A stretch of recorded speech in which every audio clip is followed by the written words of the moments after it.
पिछले 11 साल को अगर देखें बीजेपी की सरकार का कार्यकाल जो रहा मोदी जी का, उसमें कुछ खास उपलब्धि तो है नहीं। कुछ देश को फायदा तो पहुंचाया नहीं। जीडीपी की बात कर लीजिए या इकोनॉमी की बात कर लीजिए, किसी की भी बात कीजिए, रोजगार की बात कीजिए, महिला सशक्तिकरण की बात कीजिए, किसानों के हाल की बात कीजिए, सिर्फ एक ही चीज बढ़ाई है, वो है नफरतबाजी, वो है इस्लामोफोबिया। मुसलमानों के खिलाफ जो नफरत का माहौल पूरे देश के कोने कोने में बीजेपी के लोगों ने भेजने का काम किया है गोदी मीडिया की सहायता से, उसको किसी को बताने की जरूरत नहीं है, सब जानते हैं बहुत अच्छे से। अब जो चीज हो रही है वो चिंताजनक है।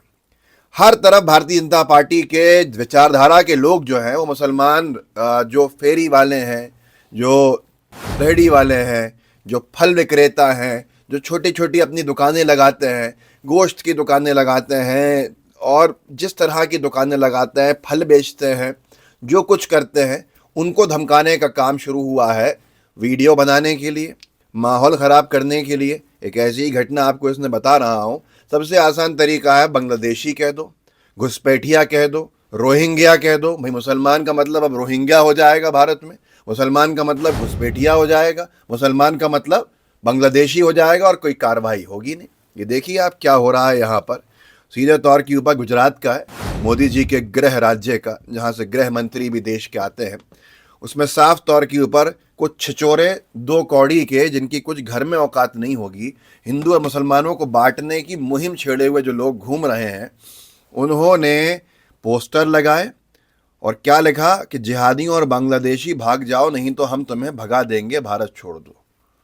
गुजरात के अहमदाबाद में ये मुस्लिम स्पेसेस ने लिखा है, रतनपोल में दो हिंदुत्व संगठनों के सदस्यों ने मुस्लिम विरोधी हिंसा की धमकियों वाले घृणित पोस्टर लगाए। पोस्टरों में कहा गया कि जिहादियों यानी मुसलमानों और बांग्लादेशी भारत छोड़ दें। आप वीडियो देखिए।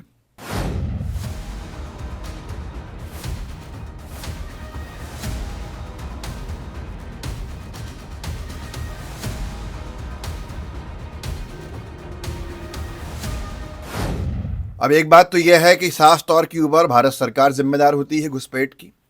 क्या भारत सरकार की इतनी बड़ी नाकामी है कि इतनी बड़ी संख्या में घुसपैठी आ गए हैं, या मुसलमानों को प्रताड़ित करने का एक आसान तरीका बीजेपी की और संघ की विचारधारा के लोगों का बन गया है? किसी को भी बांग्लादेशी कहो, किसी को भी घुसपैठिया कहो, किसी को भी रोहिंग्या का कह दो।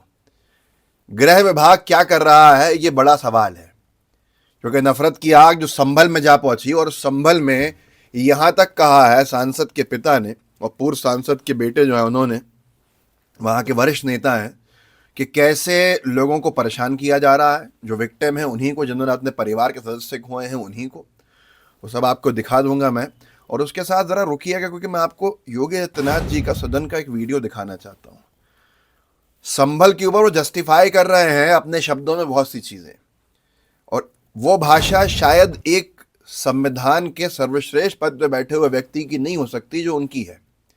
इतनी विभाजनकारी सोच, इतनी विभाजनकारी भाषा जो है, ये चिंताजनक होनी चाहिए किसी भी सभ्य देश में हमारे लिए। तो मैं आपको सबसे पहले लेके चलता हूँ संभल। अली भाई हैं हमारे, जर्नल मिरर के संपादक हैं। सबसे उन्होंने अच्छा एक अपना पोर्टल शुरू किया है, बहुत अच्छा कवरेज करता है, बहुत अच्छी रिपोर्टिंग करता है। संभल में जाकर उन्होंने सवाल जवाब किए।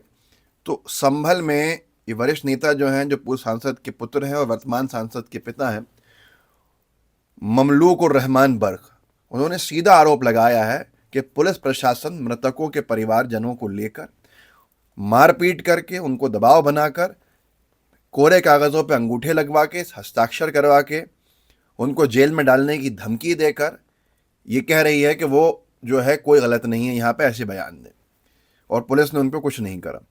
जर्नल मिरर लिखता है कि संभल में पुलिस मृतकों के परिवार पर दबाव बनाकर उनसे सादे कागज़ पर अंगूठे लगवा रही है और जेल में डालने की धमकी दे रही है।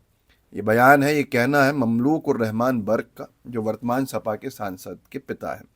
आप ये वीडियो देख लीजिए थोड़ा सा, क्योंकि जर्नल मिरर का कंटेंट है तो ज़्यादा नहीं दिखा सकता। उनके पेज पे जाके, आप ट्विटर पे जाके देख सकते हैं। ये देखिए, उनके आदमी मारे गए और उन्हीं पर धौंस दबाव पुलिस ने बनाया और उनसे कहा कि तुम्हें भी जेल में डाल देंगे, और उनसे सादे कागज़ पे अंगूठे लगवाए कि पुलिस ने हमको नहीं मारा। ये तो बड़ा आरोप। इसमें उन्होंने बहुत सी बातें कही हैं, बहुत कुछ सुनाया है, बहुत कुछ कहा है। और संभल में कार्रवाइयाँ कैसे हो रही हैं? एक 4 बच्चियां हैं जो यूपीएससी की तैयारी करने में लगी हैं। मुस्लिम बच्चियां हैं, बहुत मेहनत से, बहुत पढ़ने लिखने वाली, ट्यूशन लेके अपने घर को चलाती हैं। उनके पिता ड्राइवर हैं। अतिक्रमण के नाम पे उनके आगे का जीना तोड़ दिया। अब बच्चे पढ़ने वाले जाएंगे कैसे उनके घर में, क्योंकि घर पहले मंजिल पे है, परेशानी होती है।